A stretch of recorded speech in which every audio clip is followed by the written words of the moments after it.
Come on. Listen, I want y'all to understand who this is, man. I mean, we all been through struggles. His struggle is y'all think my story is like that. This man was on death row. You understand what I'm saying? He was on death row, you know what I mean? And then he had 30 years on top of that.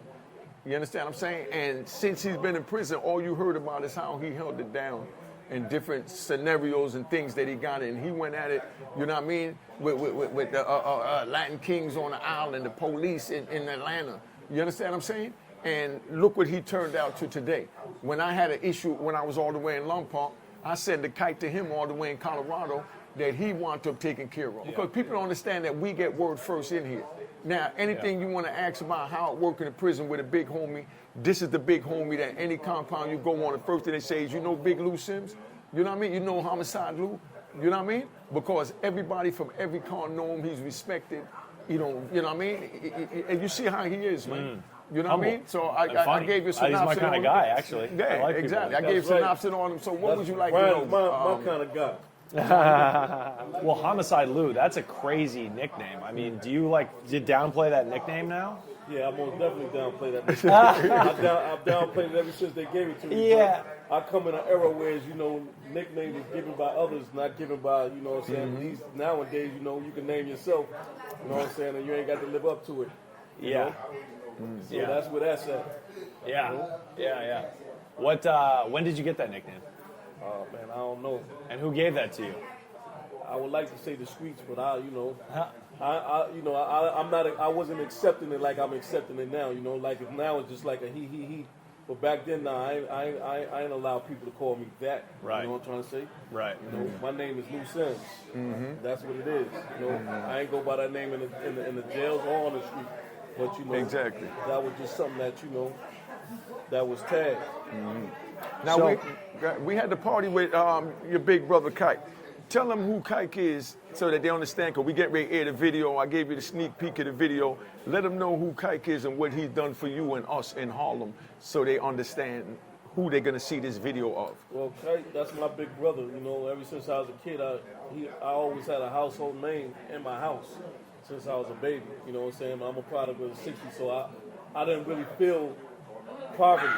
You know what I'm saying? Like, I was too young to know what poverty is. By the time I did get to know what poverty is, I had my brothers and my sisters already in the street that was bringing in money. So, I didn't really get to feel it. So back when my mother was telling me that, because it was 10 of us, back when she was telling us that, we had to ask for a cookie or ask for ice cream and she was only giving us one, by the time I was really able to ask then, I was able to go in there myself and get it. Right. So, having the 10 kids, all of us going to get what we want, we would never have no food. You know what I'm saying? Right.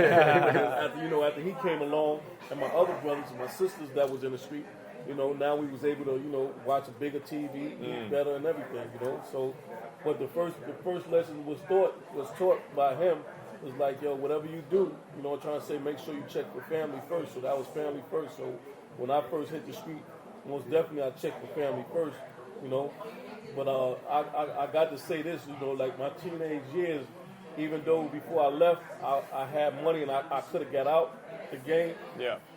I like my teenage, my best years was my teenage years, you know what I'm saying? Because I didn't have to pay no rent, so whatever money I was getting on the street, I just had to look out for the family, but all that was mine. It's all profit, yeah. You know what I'm saying? That's so, nice. That's how that was. No overhead. That's, yeah.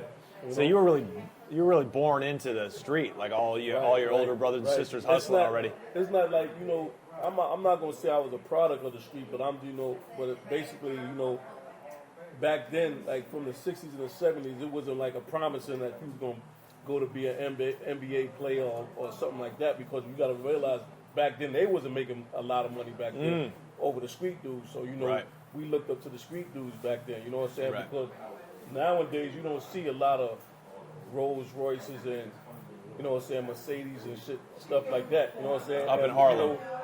Back then when I was coming up, like Cadillacs and 98s. Deuce and the quarters, those was like young dudes cars. You know what I'm saying? Dots and those was young dudes cars. You know what I'm saying? Like coming up in the 70s, those was young dudes, but dudes that was in the street making money, from number runners to the street hustlers, they was driving Rolls Royces, Mercedes, you know what I'm trying to say?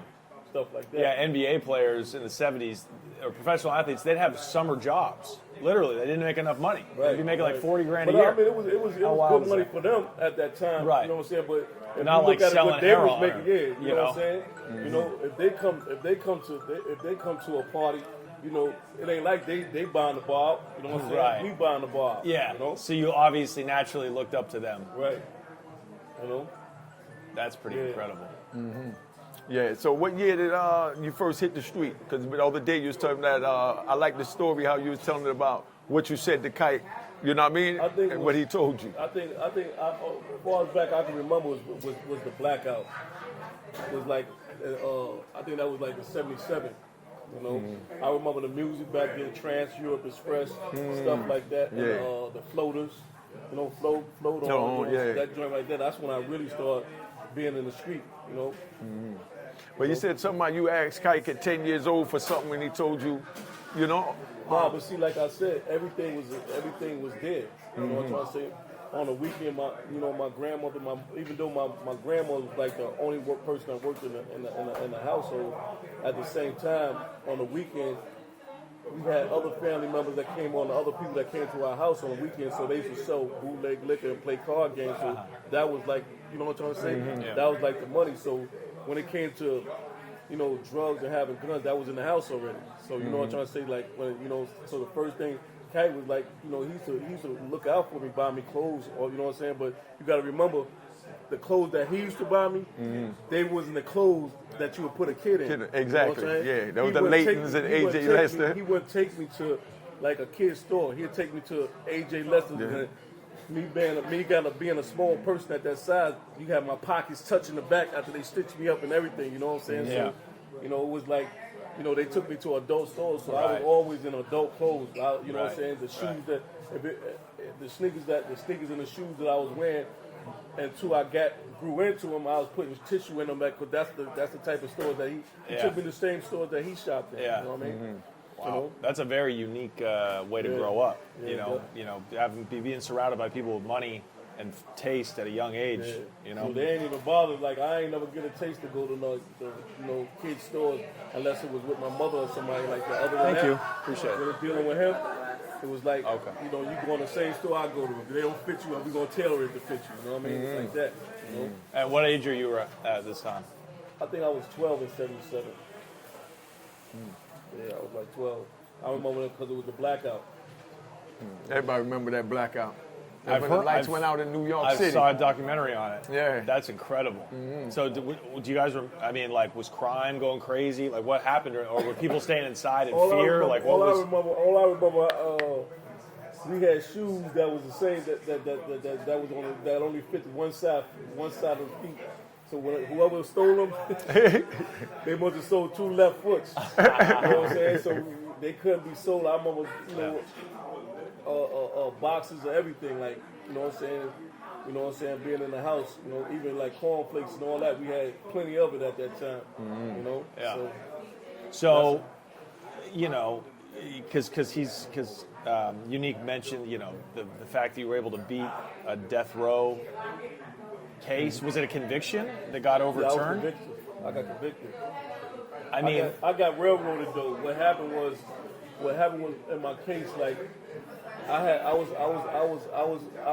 being tried in the federal on a death penalty, but they couldn't give me the death penalty because they didn't issue it in a timely fashion. So what they did, every state that I was in on the East Coast, they told them to try to prosecute me on East Coast. So Alabama was the one that, and when I got down there, they tried to say they lost the whole police report. They sent the whole hard copy to New York. That's what they said, which is the time when we got computers. I'm like, how could you do that? You know what I'm saying? A computer, they can easily get whatever. Email it or whatever. But they what said what year is this? This is what it 97, 98. Yeah, they got email then. Right. Yeah. Right. But anyway, long story short, it took me to trial with a bunch of a railroad trial. So I didn't really have nothing. But when I got back to Feds, I had a whole bunch of stuff which I appealed it on. So within a 3-year period, because I went back to court in 2001, I got my case overturned. You know what I'm saying? So when I got it overturned, I went back to trial, and when I went back to trial, I went with ammunition. You know what I'm saying? So I beat it on retrial. You know? Did you feel like you knew you were going to win, or did part of you accept that you were going to get executed? At first, we got a political prisoner called Dr. Cole, and I don't know if you probably know of him. He was a part of Joanne Chesima, Chicago. Like Tupac's Oh, sure, yeah. Right. So when I first got back after my case, he pulled me to the side. I didn't even know who he was. You know, I knew he was from New York, but I didn't even know who he was. He was like, "Yo, I need to see you." So, you know, back then I was gun ho. I'm like, "What the fuck you told me you need to see me?" So I'm ready to push on him. But at the same time, when it's like, "Nah, that's such and such." So anyway, I met him down in the law library. We wrote a whole lot of letters to different organizations trying to get death penalty lawyers to help with the case. So I was telling him, "Yo, I don't know how they did this." But he pulled up the Timberland Bay case and showed him, "Yo, look, as you can see here, they tried them in the feds and they tried them in the states." You know what I'm saying? So that's basically, you know, how they. But he helped me get the case overturned. You know, so He just came home too. When did you get home? No, Dr. Cole. God, oh wow! After like forever. Yeah. He was been down since like the 70s, I think. Not 80 something. 80s, Yeah. but I mean, damn. Wow. So I mean, it's like because I was in one of my cellies when I was locked up was a dude doing life, and he ended up killing a dude, self-defense. But, you know, he's still on death row now, and it's like he's gone crazy. Like, he's literally, like, they just keep him in that cell 23-1, and he's losing his mind. I can't even write him letters anymore, you know? Like, how long were you on death row, and how did you keep your mind straight? Well, he could tell you half of my time I spent on lockdown, period, but it wasn't for the death row part. You know what I'm saying? It was just on, like, just holding down a state that I really found out now is a bygone. You know what I'm trying to say? When I say it's a bygone, it don't represent what it used to represent. You know what I'm saying? You understand what I'm trying to say? No, not really. When I say it don't represent what it used to, like New York was one of the main, you know, stand-up states that was in the federal system. Right. You know what I'm trying to say? Yeah, like you guys were repping some of the hardest, like with DC and right. Okay. DC was like the number one because you know what I'm saying. It was so many of them. Right. But at the time, what I'm trying to tell you is that when I say you had a product that came from Rikers Island for my state jails that was put in the federal system. So we came over there. You know what I'm trying to say, from the state, bringing that same state mentality over there with the cutting. They wasn't used to no, you know what I'm saying, we walking around with razors in our mouth, an argument, we just gun hold, just snipes and people like that, you know what I'm saying? So the feds wasn't used to that, you know what I'm saying? So when we came over there, we just, you know what I'm saying, but then, like I said, over a period of years, we started getting a lot of young dudes that was coming in that, you know, that haven't never been to juvenile or a state prison. They just been under these video games, but committing crimes outside of drugs. You know what I'm trying to say? Like a lot of them, like, you know, I can tell you so much about this federal system that you would be like, wow, because when I first came in the federal system, everybody had money. You know what I'm trying to say? But through the course of time, you got to realize, I being in the oldest, I'm taking care of people that could be my son, but at the same time, they can't even call their mother and father asking for money for hygiene or a suit. You know what I'm saying? Which I didn't understand because, you know, family values, it just seemed like it wasn't the same. It wasn't the same no more. You know what I'm saying? They couldn't even write nobody to tell them to send them a check or something like that. And then they ain't had no kind of hustle abilities in the jail. Like, you be like, yo, look, go on the mess hall, you know what I'm saying, steal you some vegetables or do this, make some sandwiches over here, or yo, here go a pack, go do this. Yeah. They couldn't do it. Right. You know what I'm saying? But then when it came down to certain things, like they get into an altercation with another state, you know what I'm trying to say? Yeah. And they can't hold their own because they're not used to fighting. They still under these video games. You know what I'm saying? Like we went to PLL boxing in our state joint, we got boxing. So I experienced all of that. But at the same time, what I'm saying is this. Now, me looking at it, when I say it's a bygone, because me looking at it, how we came in the federal system at our time, at our age, you know what I'm trying to hold it down for the older dudes. You know what I'm trying to say? I'm the older dude holding it down for the young dudes now. And when I mention that, I'm saying this because whatever happened to them, it's a reflection of me. You know what I'm trying to say? So whatever another person, if they don't bring it to me and let me correct it, you know what I'm trying to say, then I'm gonna correct that. You know what I'm saying? Yeah. So that's how it's been. You know what I'm saying? So therefore, when stuff used to happen like that, I was wind up going to lockdowns and they still on the compound. So I started to realize, I'm holding down a state that's a bygone now. You know what I'm trying to say? Yeah. I'm holding down a state that's a bygone. Yeah. Hello? Excuse me a minute. I'm giving an interview right now. I'm gonna call you right back. This is my daughter Chanel. All right, this is my daughter Chanel. I'm gonna get as soon as I finish. I'm gonna call you right back. All right, love you. Yeah, like I said. Yeah. Well, I was telling Unique, kids are just softer these days, which I think is a good thing because it's I don't think it's a good thing. You don't think it's a good thing? Nah, I say that ain't a good thing because they don't have nothing now. Like, see, back then, we was in the street for a reason. You know what I'm saying? These dudes in the street now, everything is promising now. You got so many business so many ideals that you can push forward for opportunities for youth to get money as well as older people to get money. Like legitimate ways to get money. Right. Yeah. But we didn't have that opportunity back then. You know what I'm trying to say? We didn't have that opportunity back then. When I say that because, automatically we had to hit the streets. You know what I'm trying to say? We probably could sell some newspapers or something like that, but it wasn't a lot of jobs that we could get. You know what I'm saying? Even though it was black owned, you know what I'm trying to say?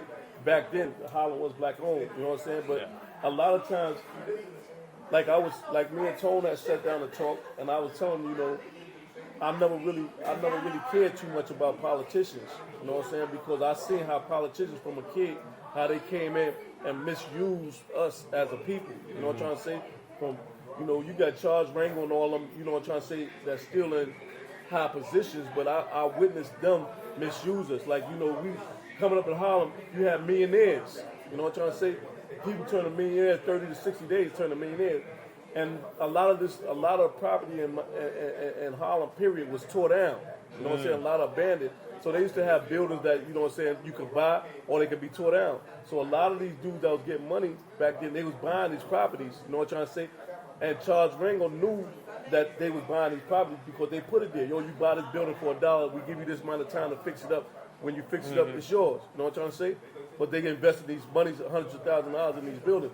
But what they not telling them, like, when you get locked up, a RICO coming in and take all this. Yeah. So when the government sees all this coming back to us, which is city council. Right. So what they do, they get the corporations coming in and they buy it. So they push all of us out. You know what I'm saying? So all of this came out, and I'm reading the papers because I knew this, but I'm reading the papers when I'm in the jail one time, and I'm reading that Charles Rango was up for fire. Because he tried to take the Apollo.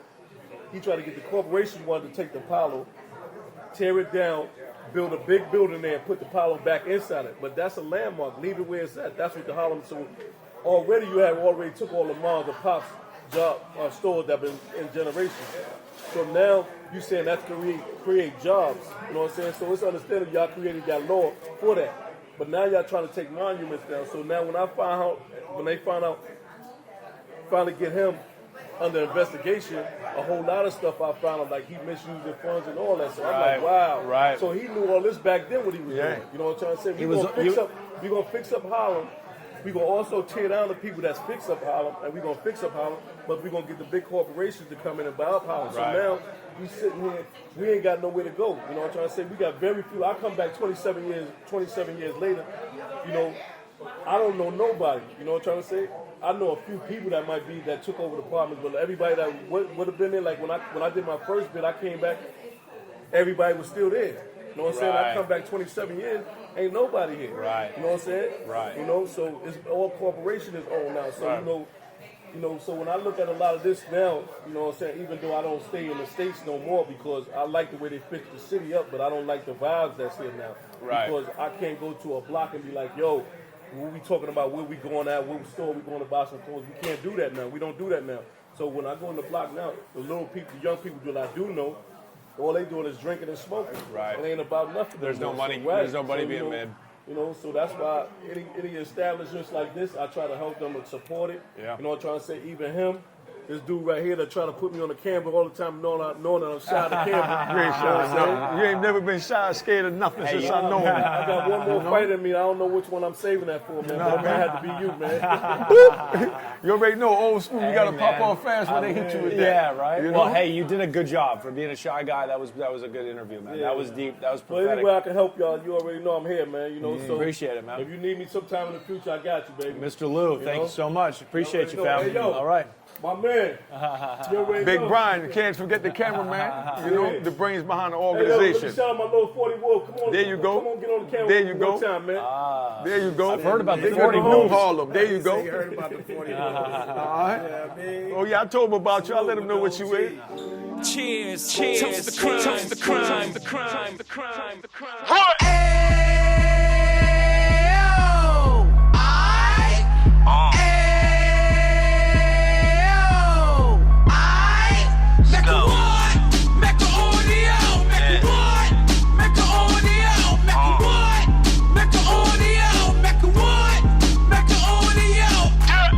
Fresh out the can of 26, he back on the strip, getting back in the mix. What he mentions a gift. You stand up 10 toes down, and I suggest you pay attention to this. Take a little gully posse and put it in Harlem. He cut from the bottom, came up from the bottom. Drop the book, you should go and get it. An Instagram page and a YouTube, you could go and visit. Then you could consider yourself LinkedIn. Sit front row and get Jews from a kingpin. How he went through it, so you ain't gotta go do it. To not pay attention would be stupid. Talking about a man that probably put your grandfather on. Probably the reason that him and your grams got along. A man that generated millions on the block, did his time, never squealing to the cops, Mecca audio.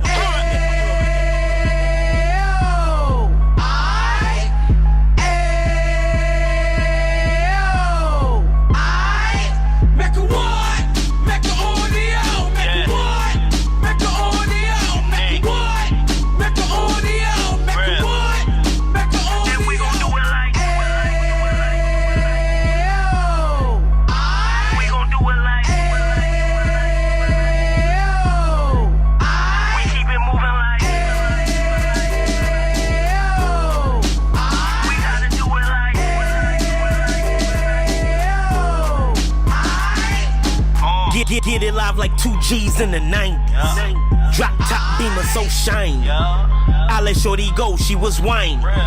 Treat her like my past, she behind me. Spend a couple bands on the Dapper Dan. You be back again, getting green like a Packers fan. No cap, it's a roaring uptown. They be horn uptown, Dominican bust downs. Now we on the positive, you we got a lot to give. Now he trying to stop the kids from being inoperative. So take heed, homie, lend a ear. He started in uptown, he gon' finish dead. But now it ain't about selling drugs, buying cars. It's about buying property to make the community yours. So we can give back to the youth them. Cause they the truth them. And bless up to all the root men.